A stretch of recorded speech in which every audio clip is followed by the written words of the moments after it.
Et oui, c'est une première. Le Palais des Beaux-Arts de Lille a acquis une œuvre de Jan Bruegel, artiste flamand des 16e et 17e siècles. À découvrir, paysage rocheux avec Saint Jérôme dans sa grotte, un dessin complété par des œuvres du plasticien belge Antoine Rogers et par les paysages visionnaires de l'artiste japonais Ryuta Hamae. D'ailleurs, ces deux artistes seront ce soir au Palais des Beaux-Arts de Lille pour une rencontre avec le public à partir de 18h30, suivi à 20h de la projection d'un film sur Bruegel. Et je vous le disais à l'instant, pour parler plus en détail de ce focus sur Bruegel, eh bien, on va accueillir sur ce plateau Régis Cotentin, chargé de la programmation contemporaine du Palais des Beaux-Arts Bonjour. de Lille. Soyez le bienvenu pour nous parler donc de ce focus Bruegel. Alors, cette acquisition, c'est une première pour le Palais des Beaux-Arts de Lille. J'imagine que c'est une fierté, en tout cas ça complète vos collections. Nous sommes dotés d'une des plus belles collections de dessins anciens et il est vrai que nous n'avions pas encore de dessins de la dynastie Bruegel, et donc en l'occurrence Jan Bruegel de velours, et c'est vrai que nous en sommes très fiers. Qu'est-ce qu'il a de particulier ce dessin, paysage rocheux avec Saint Jérôme dans sa grotte, signé Jan Bruegel? Alors, il est tout à fait caractéristique de son art. Alors, pour repositionner un petit peu Jan Bruegel de velours, effectivement c'est un des deux fils de Peter Bruegel l'Ancien que tout le monde connaît, grâce à ses tableaux magnifiques, la Tour de Babel, la Kermesse et autres. Et c'est vrai que c'est un des peintres de la dynastie dont l'art est tout aussi important que le père, parce qu'il a créé de nombreuses représentations florales, de nombreuses paysages fantastiques allégoriques et symboliques, qui eux-mêmes ont participé vraiment à un art majeur de l'art flamand. Et c'est vrai que avoir un dessin du fils Jan Bruegel de velours aide vraiment à compléter parfaitement nos collections. Ce qui est important, c'est que comme il est caractéristique de son art, c'est effectivement un motif assez classique, c'est-à-dire Saint Jérôme dans sa grotte.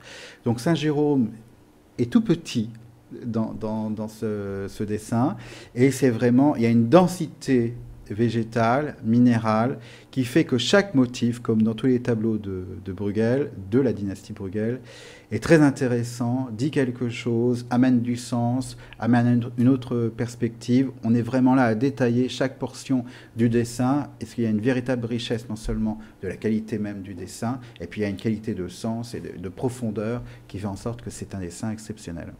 C'est un dessin que vous avez acquis à un conservateur particulier, je dirais, en tout cas un collectionneur, on va dire, privé. Est-ce qu'on peut avoir une idée de l'estimation de ce dessin?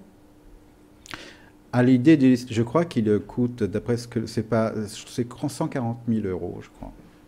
D'accord, 140 000 euros, donc à découvrir jusqu'au 20 mai dans le cadre d'un focus, puisque vous avez décidé donc d'accompagner ce tableau de Jan Bruegel des œuvres de son père, Peter Bruegel l'Ancien, c'est ça? Alors oui, le focus en tant que tel est une sorte d'exposition, de mini-exposition, ce qu'on appelait autrefois les expositions dossiers, c'est-à-dire qu'on met en évidence une œuvre de la collection, de façon à ce qu'une fois qu'elle n'est plus inscrite dans son parcours, on la singularise et donc on la voit beaucoup mieux.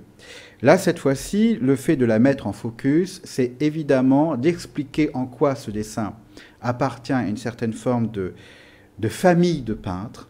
Et donc, on a présenté les trois plus grands, c'est-à-dire Peter Bruegel l'Ancien, avec les 7 péchés capitaux, très fortement inspiré de la peinture de Jérôme Bosch. Donc c'est vraiment à chaque fois une illustration des 7 péchés, donc la gourmandise, l'envie, la colère, de façon totalement fantastique, avec des personnages, des figures et des objets aussi totalement surdimensionnés, à des échelles complètement incroyables. Et puis, vous avez Peter Bruegel le jeune, donc un des deux fils de Peter Bruegel l'Ancien, qui lui est représenté par le dénombrement de Bethléem, une des copies d'un tableau du père, et qui sera aussi accompagné de sa tablette tactile. Ça, c'est important aussi parce que ça permettra justement à tout le public malvoyant, malentendant ou non-voyant de pouvoir justement découvrir ce même tableau comme celui qui le voit.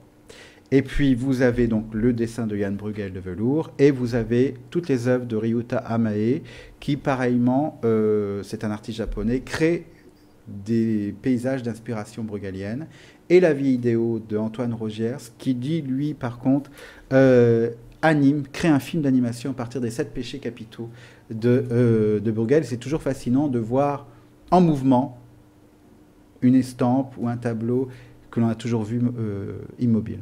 Et ce soir toujours au Palais des Beaux-Arts de Lille à 20 h à l'Atrium, un film à découvrir, Bruegel, Le Moulin et la Croix. Alors c'est dans l'auditorium, l'exposition elle est dans l'Atrium, mais dans l'auditorium, parce que là c'est là où nous avons le matériel de projection. Alors c'est Le Moulin et la Croix de Lech Majewski. Alors c'est un film qui est sorti l'année dernière, et qui est un film important, parce qu'il est vrai, à partir du tableau Le Moulin et la Croix, justement de Peter Bruegel l'Ancien, il a essayé de voir en quoi il a reconstitué toute l'histoire de la conception de ce dessin, de cette peinture. Essayer de voir comment le peintre a pu prendre contact avec chaque personnage, comment a-t-il pu justement les insérer dans la scène avec tel ou tel costume pour leur prêter tel ou tel comportement ou telle attitude. Et ensuite justement de voir que toute cette rencontre de personnages crée des histoires et tisse aussi des liens sociaux qui sont parlants aussi à l'intérieur même du film. Très bien. Et donc c'est vraiment assez beau, parce qu'on a l'impression d'avoir affaire à une peinture filmée. Très bien, merci beaucoup en tout cas Régis Cotentin de nous avoir éclairé sur ce que l'on peut voir en ce moment au Palais des Beaux-Arts de Lille. Tout de suite l'actu se poursuit.